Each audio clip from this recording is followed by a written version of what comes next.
pessoas, o trabalho sempre foi uma fonte de sentido e autorrealização. Nos últimos tempos, muitas pessoas abandonaram seu trabalho em um fenômeno que tem sido chamado globalmente de The Great Resignation. Pessoas que deixaram de ver sentido no seu trabalho e partiram em busca de um propósito. Foi exatamente este fenômeno que foi aprofundado no estudo Grande Evasão ou Grande Atração, a escolha sua, desenvolvido pela McKinsey, que aponta a direção de uma grande mudança na relação entre pessoas e colaboradores. Eu sou Suelen Marcolino, diretora de contas no LinkedIn para a América Latina, e fui convidada pela Fast Company Brasil para conduzir aqui no Innovation Festival essa conversa sobre sentido, propósito e as novas relações de trabalho, que tem como ponto de partida e inspiração o estudo da McKinsey. Aqui comigo estão a Fernanda Mayol, sócia da McKinsey, e Denis Monteiro, CEO da ZRG Partners. Bom, bem-vinda, Fernanda, bem-vindo, Denis. Eu gostaria que vocês se apresentassem. Fernanda? Olá, Suelen, obrigada aqui pela oportunidade, obrigada a todos aqui do Innovation Festival pela oportunidade de estar aqui falando sobre esse tema que é super relevante. Eu sou sócia da McKinsey, eu lidero a nossa prática de organização, que é a prática que cuida de todos os temas relacionados a pessoas e lidera o nosso escritório no Rio de Janeiro. Então, de novo, um prazer enorme estar aqui, espero que a gente tenha uma boa conversa, um bom debate. Obrigada, Fernanda. Denis? Boa tarde, Suelen, Fernanda, prazer estar contigo aqui, uma honra estar debatendo com você aqui na Fast Company, aqui, esse tema. Eu sou sócio da ZRG Partners, uma companhia global na área de Human Capital, somos entre as 10 maiores do mundo, aqui no Brasil operando desde 2016, e tenho acompanhado aí nos boards que eu sirvo, e nos coaches que eu faço, e nas buscas que eu tenho realizado para meus clientes, esses assuntos todos dessa novo momento da relação de trabalho. Então, é um prazer estar aqui para poder trocar um pouco de ideias com vocês todos. Maravilha, obrigada, Denis. Vamos lá, então, Fernanda, o que a gente tem de bom aí nessa pesquisa? Vamos lá, eu trouxe aqui algumas páginas só para a gente fazer uma breve introdução sobre o assunto e depois eu acho que a gente entra no debate, que é a parte mais interessante, né? Então, acho que o primeiro tema aqui é que a gente está vivendo um momento de notícias positivas, né? Porque a gente está avançando sobre vacinação, a gente está reabrindo, né, muitos escritórios e etc. Então, isso nos dá esperança, mas a gente não pode negar o fato de que muitas pessoas estão tendo dificuldades, né? E aí, quando a gente olha os números, a gente vê que 60% dos profissionais brasileiros conhecem profissionais que pediram demissão porque não estavam felizes e satisfeitos com o seu trabalho, especialmente com temas relacionados à pressão. O número de indivíduos que classificam a sua saúde mental como muito ruim é mais de 3 vezes maior do que antes da pandemia. E quando a gente fala, né, olha, por exemplo, Estados Unidos, 75% dos funcionários estão relatando algum tipo de sintoma de burnout. Então, a força de trabalho, de uma forma geral, está vivendo e passando por diversas dificuldades. E isso está afetando a relação das pessoas com o trabalho, né? Então, se a gente olhar nessa pesquisa que a gente acabou de realizar globalmente, com mais de 5 países diferentes e mais de 5 mil participantes, a gente, primeiro, fato, antes da pesquisa, né? Mais de 15 milhões de trabalhadores nos Estados Unidos já deixaram o emprego desde abril de 2021. Então, a evasão é fato, né?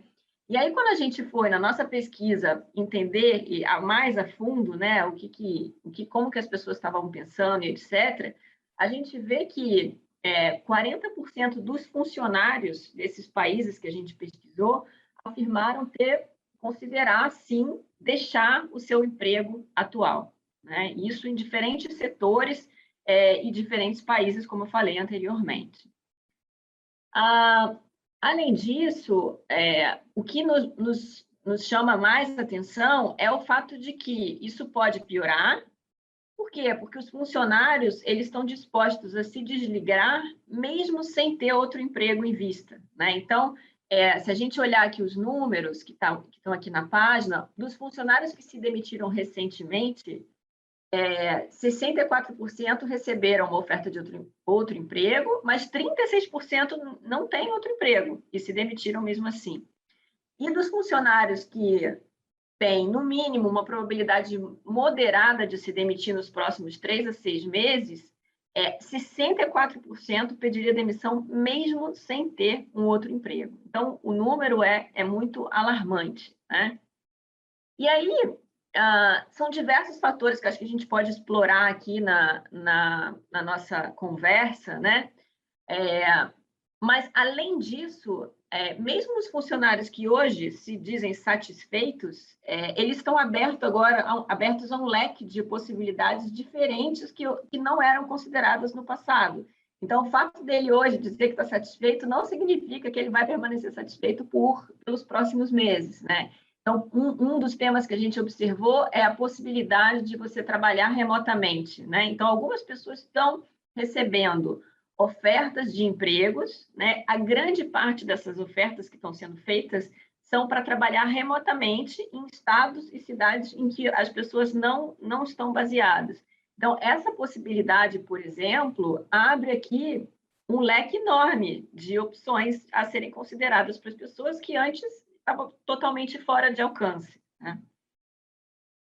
E aí, o que é muito, que a gente fala, né, que é forte aqui, que acho que é o tema que a gente precisa explorar e refletir, é que como corrigir isso, né? E é difícil as empresas corrigirem essa evasão se elas não compreendem o que está por detrás disso. Então, é muito importante entender o que está levando a essa evasão, né?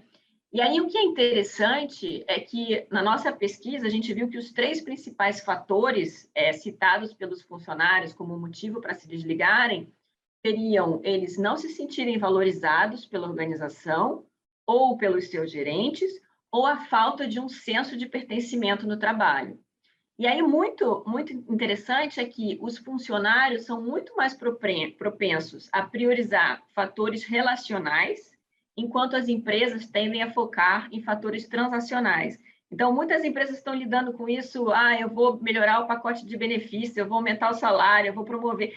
E, na verdade, o tema aqui é muito mais sobre o trabalho e o sentido do trabalho e a valorização do ser humano do que o salário em si. Óbvio, o salário é importante, o salário é o fator básico ali, mas não vai ser só isso que vai resolver essa evasão. E aí, algumas questões aqui que a gente aprendeu como importantes, né, nessa pesquisa, para justamente como ajudar as organizações a conter essa evasão. Então, acho que primeiro aqui a pergunta para a gente refletir é se a organização está acolhendo líderes tóxicos, se a organização tem as pessoas certas nos lugares certos, especialmente quando a gente fala de posições de gestão. Os funcionários desejam planos de carreira e de oportunidades de desenvolvimento, né? E as organizações estão, de fato, né? A pergunta é se as organizações estão, de fato, podendo oferecer isso. Se existe essa construção de um senso de comunidade, até que ponto a cultura da empresa já era forte antes da pandemia, né? E como é que isso vai ser depois. Se o ambiente de trabalho é transacional, a gente viu ali que as pessoas não querem o transacional, é muito mais humano, e se os benefícios estão alinhados com as prioridades dos funcionários.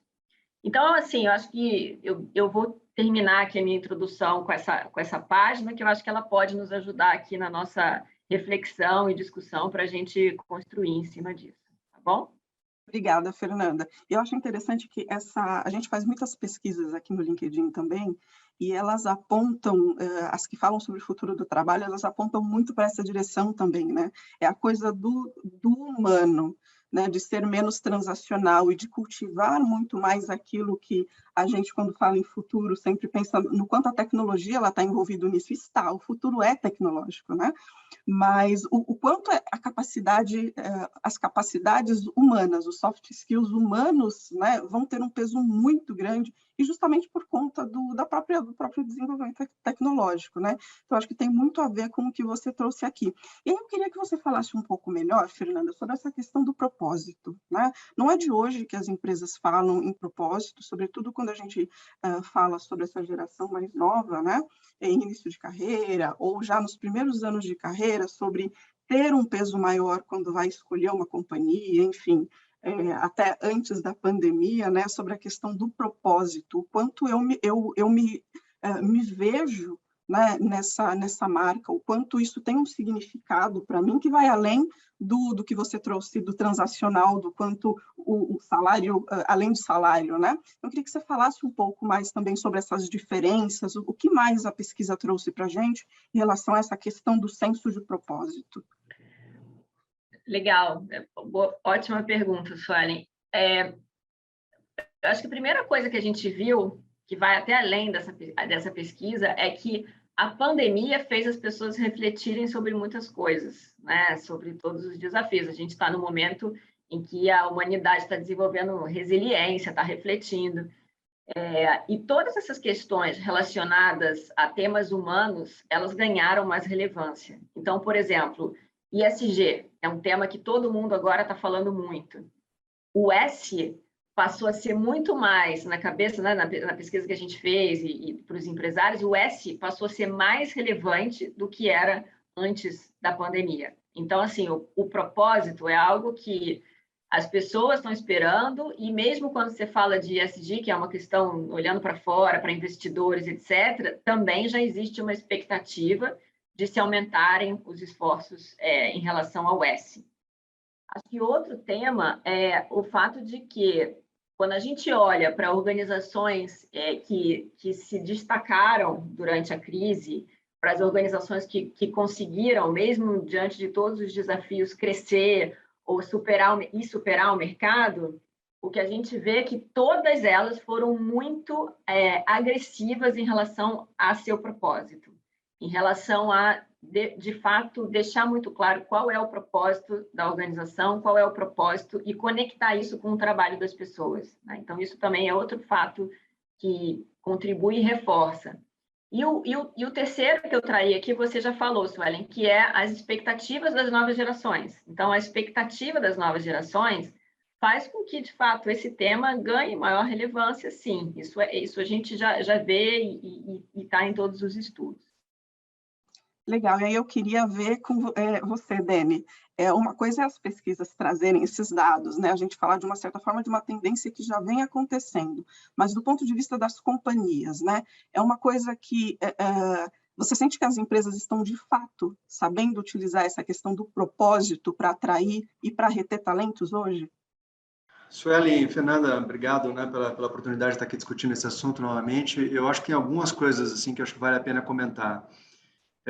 Eu acho que o propósito ele é muito valorizado hoje em dia nas buscas que a gente realiza, mesmo pelo C-level das organizações, e elas tentam casar, né, bons pacotes de remuneração e desafios organizacionais com propósito. Acho que se você consegue juntar tudo, ótimo. Mas eu brinco também que na outra ponta tem o seguinte: o teu propósito é para você pagar suas contas, porque senão também não está valendo, né? Essa discussão eu tenho com minhas filhas, né, que estão para fazer vestibular agora, e eu digo para elas: olha, tem coisas que, né, que a gente tem que estar atento, né? Então não é todo mundo que pode escolher o propósito. O que as organizações, eu acho que precisam estar preparadas é para entender, e os executivos na outra ponta, é que as relações são finitas. O que a gente estava acostumado a viver, né, na minha geração, né, eu tenho mais de 50, é que a gente entrava numa organização e não tinha data para sair, né? A Fernanda está na McKinsey, né, há muitos anos e não tem uma data salva aposentadoria, né? Então, assim, se ela fizer um bom trabalho, ela vai continuar lá.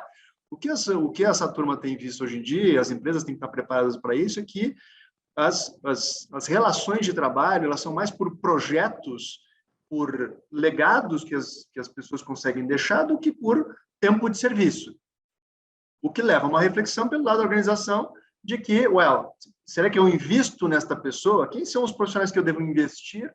Quem são aqueles que eu devo simplesmente ter uma relação mais transacional? Eu acho que essa divisão entre propósito e transacional vai acontecer muito daqui para frente, porque vai ter gente que vai oferecer o seu conhecimento, né, transacionalmente, e tem gente que vai buscar o propósito e vai estar muito alinhado com isso.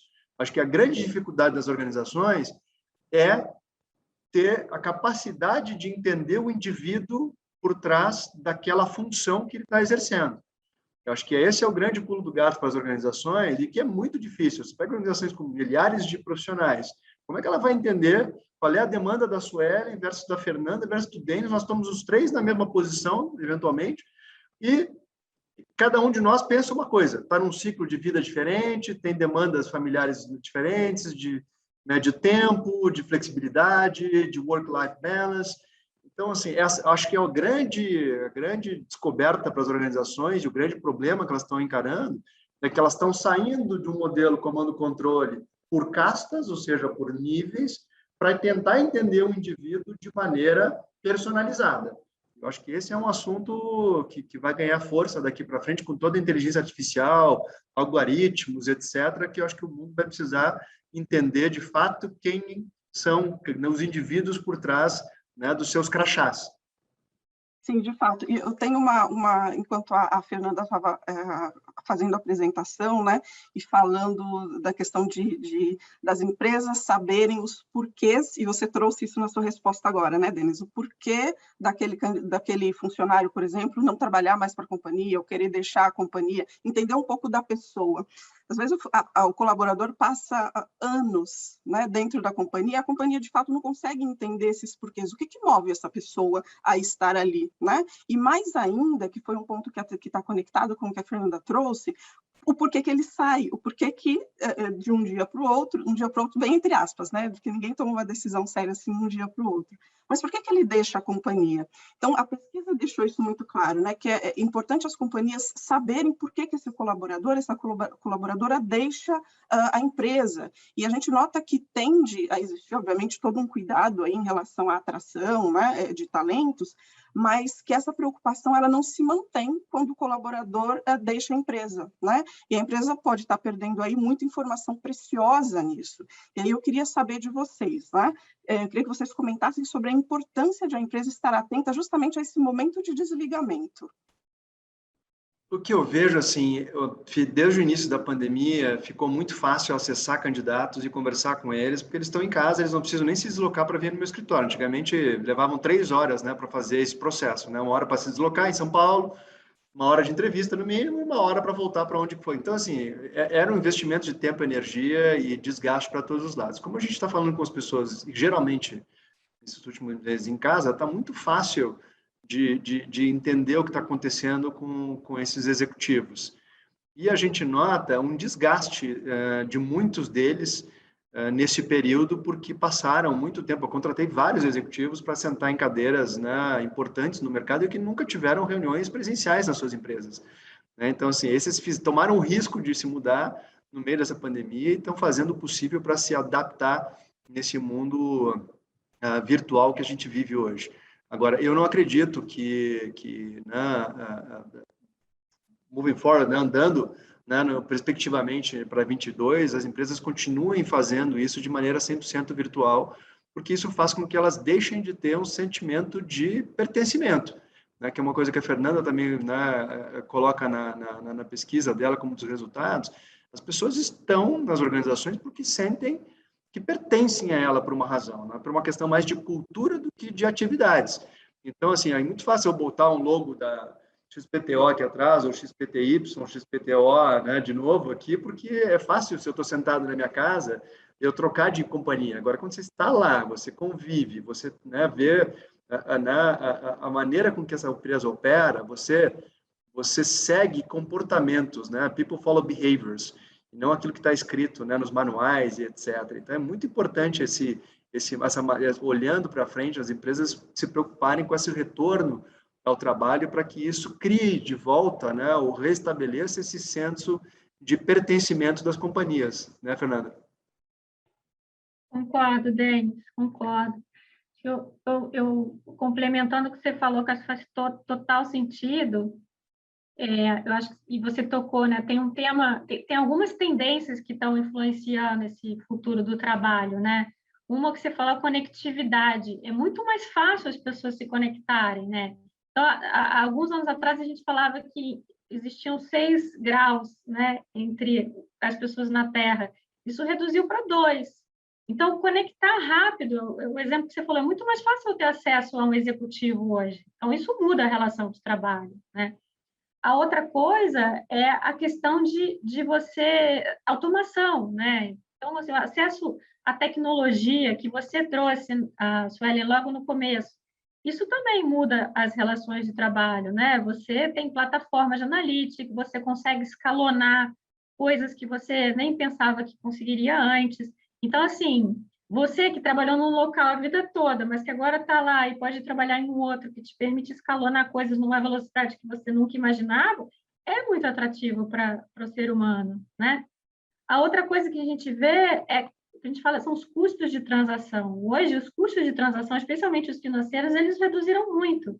Então, assim, você pertencer a uma organização tem que ser algo mais, não é só pela plataforma que a organização te proporciona, porque você pode fazer um monte de coisa fora da tua organização, né? O empreendedorismo é uma das coisas, uma das habilidades que está emergindo aí, né?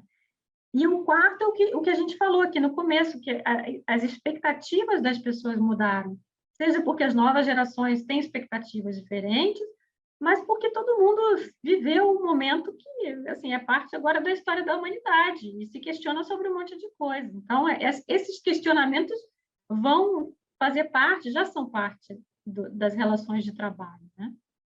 E uma outra linha que você também comentou, Fernanda, é que aquele estudo que a McKinsey mesmo fez, né, War for Talent, né, muitos anos atrás. Muitos anos.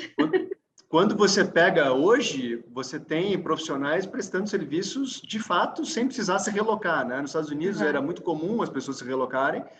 Aí com a crise, né, do real estate, as coisas diminuíram de velocidade e agora as pessoas não querem mais, né? Está muito confortável da forma como estão, né? Então tem profissionais aqui no Brasil trabalhando para empresas de fora, ganhando em dólar, gastando em reais, né? Talvez seja um sonho de consumo de muita gente, esse tipo de coisa.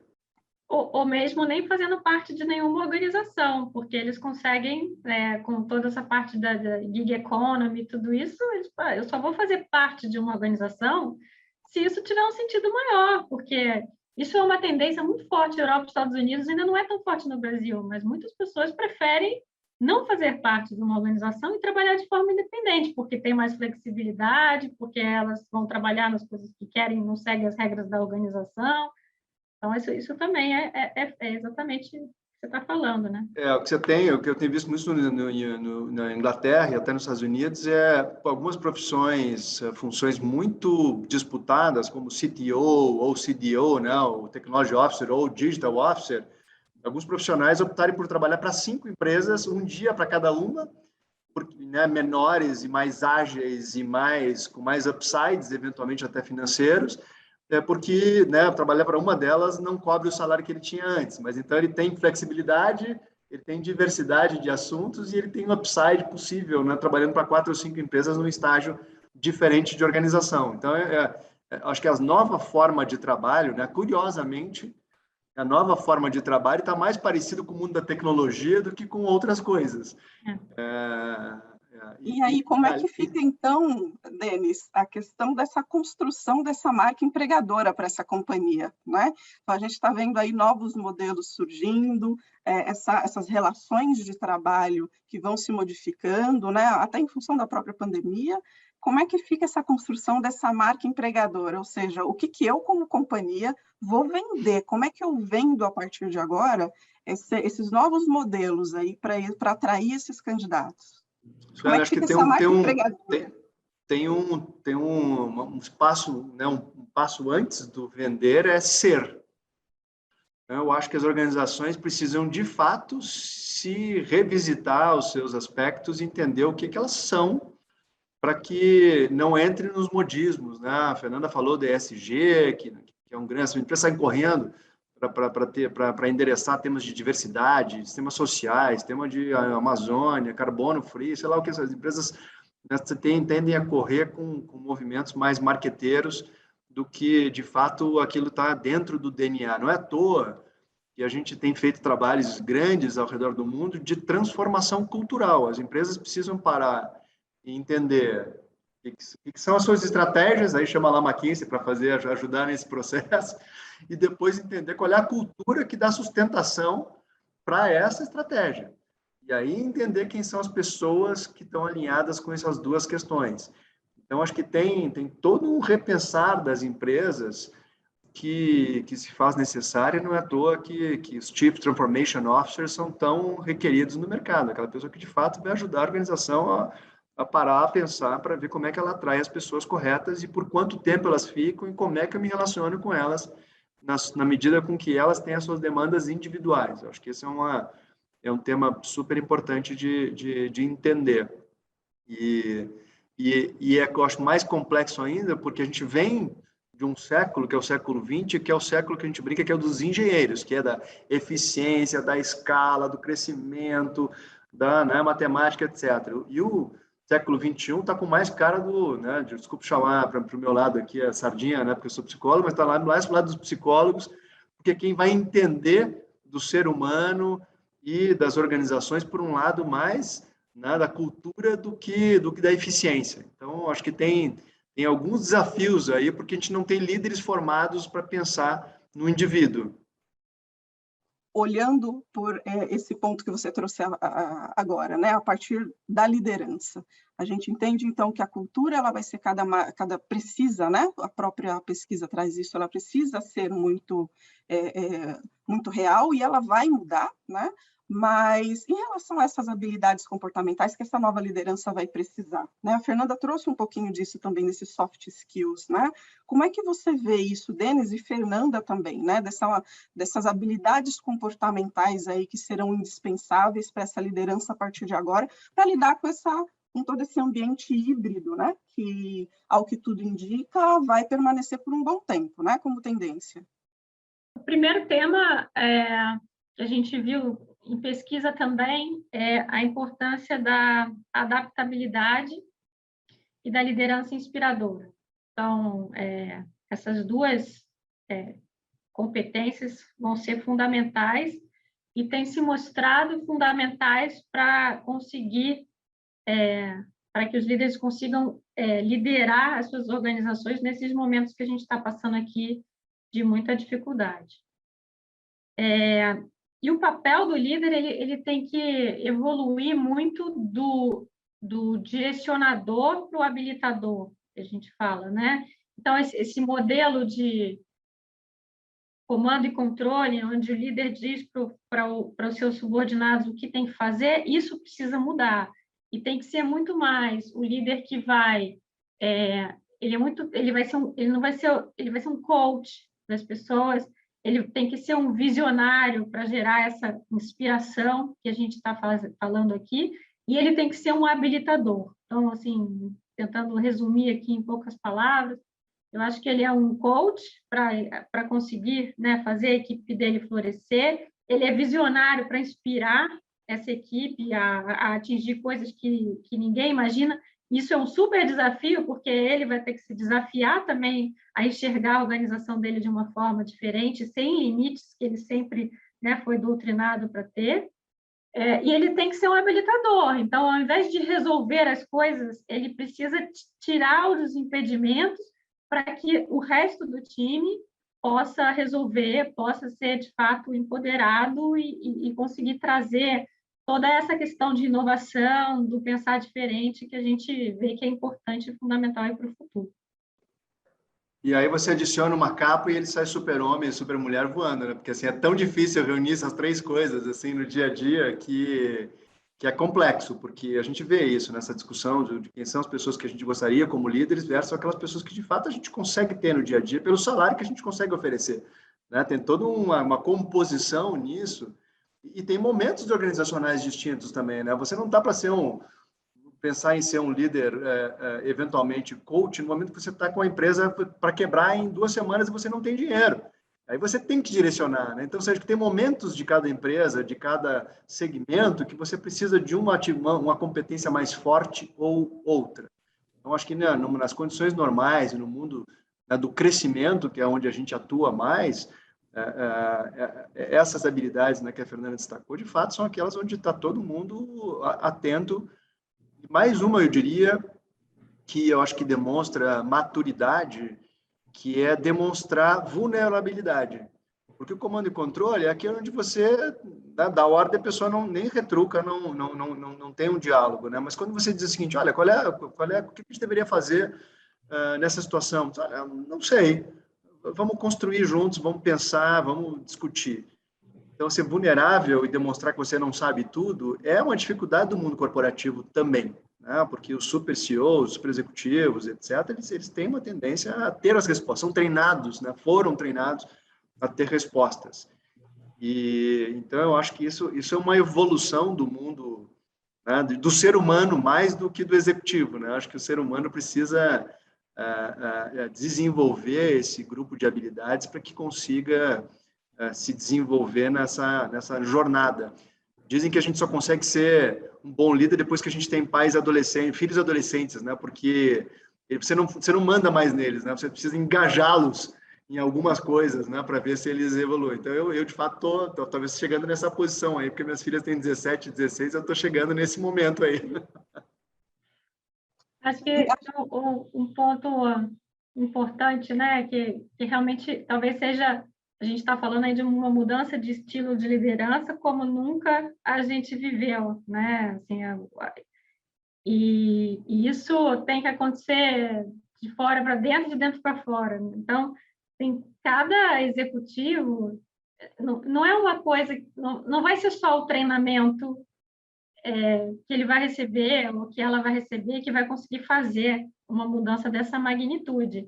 De fato, você, como executivo, decidir, reconhecer que você precisa mudar e embarcar numa jornada pessoal de mudança. A mudança é no nível mesmo individual. É quase que cada líder hoje deveria estar na sua jornada de mudança. Isso é uma coisa muito profunda, assim, não é? Você não vai mudar em 2 meses, você vai mudar em anos e vai se exercitando e assim, vai precisar de muita vontade própria, vai precisar de ajuda externa, mas não vai ser um treinamento 2, uma palestra 2, um livro que vai conseguir fazer uma mudança dessa magnitude que a gente tá falando aqui e que precisa acontecer, porque se a gente não tiver líderes que mudem nesse nível que a gente está falando, nesse futuro, né, que a gente está falando no futuro de crescimento, de inovação, de abundância, você não vai conseguir, né, crescer, superar o mercado, os concorrentes, inovar, disruptar, tudo que a gente está prevendo e almejando aí para o futuro. Sabe que eu ia dizer só mais um comentário aqui nessa linha, que é o seguinte, eu sempre acreditei que diversidade traz riqueza, e tem vários estudos comprovando isso, né? Então, só que na outra ponta, ela dá trabalho porque você tem que reconhecer que você tem que trazer gente que não tem o mesmo background que você, a mesma origem, a mesma crença, e que você tem que gerenciar várias cabeças diferentes de você dentro de uma discussão. Então, assim, para o líder, dá mais trabalho. Então, assim, é uma questão até de inércia, né, de consumo energético para o líder quando ele tem um grupo de iguais. E várias empresas tinham esse formato, né, de contratar ou só engenheiros, ou só publicitários, ou economistas. Quer dizer, a gente fica mais confortável entre os iguais, não tem jeito. Então, o mundo corporativo hoje em dia ele está se transformando numa velocidade muito grande que exige do líder mais do que ele estava acostumado antigamente. Então, tem um consumo emocional, energético muito maior e não é todo mundo que está disposto, que consegue. E não é à toa que eu acho que tem tanta gente com burnout. Para mim, desde o início dessa pandemia, o que mais me preocupou é a saúde mental versus a saúde, né? Porque assim, o efeito sanitário é de curto prazo. De fato, morreu muita gente, ainda continua morrendo, é um desastre, é uma catástrofe. Agora, a saúde mental, a gente vai viver com esses efeitos por muitos anos daqui para frente. Então, tudo isso que a Fernanda, né, e o estudo dela mostra, ainda vai ter um efeito de um long tail aí importante para a gente ficar analisando e ficar atento para dar, né, as ferramentas para que os indivíduos consigam superar os efeitos dessa pandemia que nós sofremos.